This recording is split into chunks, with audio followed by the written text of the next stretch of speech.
నమస్తే, నేను వెంకట్, సుమన్ టీవీ భైన్సా. ఇక్కడ కుబేర్ మండల్లో తూకల రాజన్న అనే కుటుంబాన్ని గత 30 సంవత్సరాల నుంచి తన కుటుంబాన్ని కుల బహిష్కరణ చేయడం జరిగింది.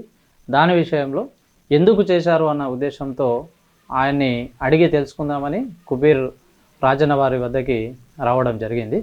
చెప్పండి రాజన్న గారు, ఈరోజు మీరు 30 సంవత్సరాల నుంచి కుల బహిష్కరణ చేసినారు మమ్మల్ని అని చెప్పేసి మాకు సమాచారం అందింది. అప్పుడు దేనికోసం కుల బహిష్కరణ చేసినారు, అసలు కారణం ఏంది? ఇంటిలో కొన్ని గొడవలతో అయింది.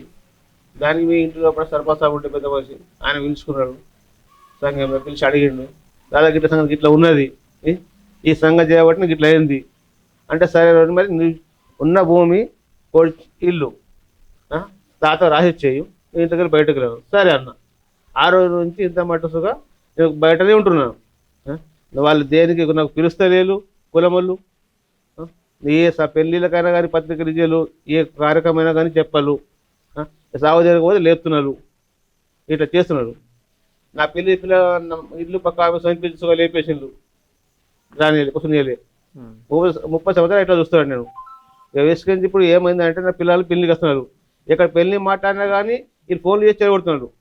ఆయన కులంలో లేడు, ఆయన బొట్టు లేదు అనుకుంటూ ఎక్కడ చూసినా కానీ 4-5 సంవత్సరాలు ఇట్లనే సంబంధాలు చెడగొట్టిండ్రు. ఇప్పుడు మీ ఫ్యామిలీ గొడవల వల్లనే మీకు కుల బహిష్కరణ అనేది జరిగింది. అది మీకు సంబంధించిన ఫ్యామిలీ అంటే మీ అన్నదమ్ములా లేకపోతే తాత ఉండే భార్యతో ముందు పెళ్ళైన భార్యతో అది మీకు ఇచ్చేపెట్టేసి మొత్తం ఆస్తి మొత్తం ఇచ్చేపెట్టేసి తమ్మునికి వాళ్ళకు ఇచ్చి సర్పంచ్ చెప్పిండు. ఆ సర్పంచ్ చెప్పినట్టు నేను విన్నా అని చెప్పి లెక్కని రాసి చేసిన నీటిలో బయటకు నేను. సరే, ఇప్పుడు 30 సంవత్సరాల నుంచి మీకు కుల బహిష్కరణ అనేది జరిగింది కదా, మీ యొక్క కుటుంబాన్ని మాత్రమే కులం నుంచి వెలివేసిండ్రు. అయితే మీరు ఈ సమస్యని మీ గ్రామంలో ఉన్న పెద్దలకు కానీ లేదా పోలీస్ స్టేషన్ లో కానీ కంప్లైంట్ ఏమైనా ఇచ్చిండ్రా? ఇస్తే వాళ్ళు మీకు ఏం సలహా ఇచ్చారు? కంప్లైంట్ ఏం లేదు. పోయిన 2 సంవత్సరాల కింద పిల్లలు పెద్ద అవుతున్నారని ఏదైతే ఇల్లు లెక్క ఉంటుంది సంస్థ సంఘం అంటే సంఘం పెద్ద మంది తిరిగిపోయినా నాకు ఇటు బయట అడిగిన మొదలు కొందరు ఇస్తారంటారు, కొందరు రానంటారు, కొందరు ఇస్తారంటారు, కొందరు కాదంటారు. అన్ని పెద్ద మంది అడిగితే మీకు రాదు, మీకు పొట్టి ఇవ్వాలి, మీకు కులంలో తీసుకోవాలంటే 2 సంవత్సరాల కింద 2 మనిషిని తీసుకొని పోయినాను. వాళ్ళు తీసుకున్నారు, ఒకటి కొబ్బరి నుంచి ఒక కథను, దాని కొబ్బరి నుంచి ఒక కథను, 2 తీసుకొని పోయినా. కాదు మనిషి ఎట్లా చేయాలా, దీనికి పరిష్కారం ఏంది? పోయిన సంవత్సరం వాటి ఇటు తిప్పలు వాడి ఒక సంబంధం తీసుకున్నాను పిల్లలకి.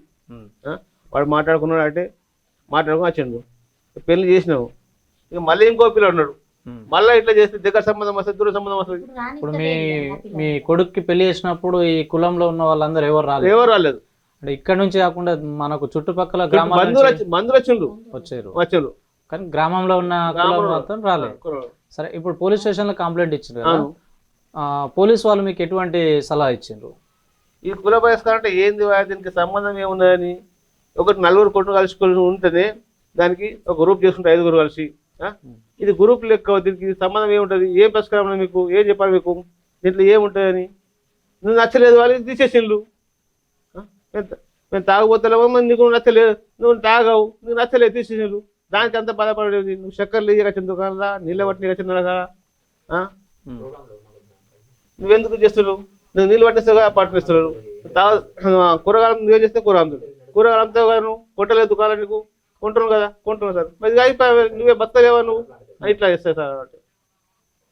ఆ విధంగా మాట్లాడాను. అవును, ఇప్పుడు మీకు గ్రామంలో ఉన్న దుకాణాలలో అన్నిట్లలో మాత్రం తీసుకుంటున్నారు, ఎందుకంటే అవి దుకాణాలు ఓన్లీ కులానికి తెచ్చుకుంటున్నారు. కాకపోతే మిమ్మల్ని కులంలో జరిగిన ఫంక్షన్స్ కానీ చావులకి కానీ ఇటువంటి వాటికి మిమ్మల్ని రానివ్వడం లేదు.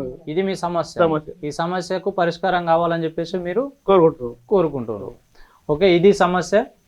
ఈ ఎప్పుడో జరిగినటువంటి ఫ్యామిలీ గొడవల వల్ల కులంలో కూర్చొని మాట్లాడుకునే సందర్భంలో వీరిని కుల బహిష్కరణ చేయడం జరిగింది. దీనికోసం 30 ఏళ్ళ నుంచి వాళ్ళు ఈ కుల బహిష్కరణలో బాధపడుతూ ఉన్నారు. వాళ్ళ ఇంట్లో ఏదైనా పెళ్ళిళ్ళు కానీ ఏదైనా శుభకార్యాలు చేయడానికి గ్రామంలో ఉన్నటువంటి యాదవ సంఘంకి సంబంధించిన సభ్యులు ఎవరు కూడా రావడం లేదు, వీళ్ళని ఇన్వైట్ చేయడం లేదని చెప్పేసి రాజన్న గారు ఆవేదన చెందుతున్నారు. కాబట్టి దీనికి తొందరగా పరిష్కారం జరిగేలాగా చూడాలని కోరుకుంటున్నాం.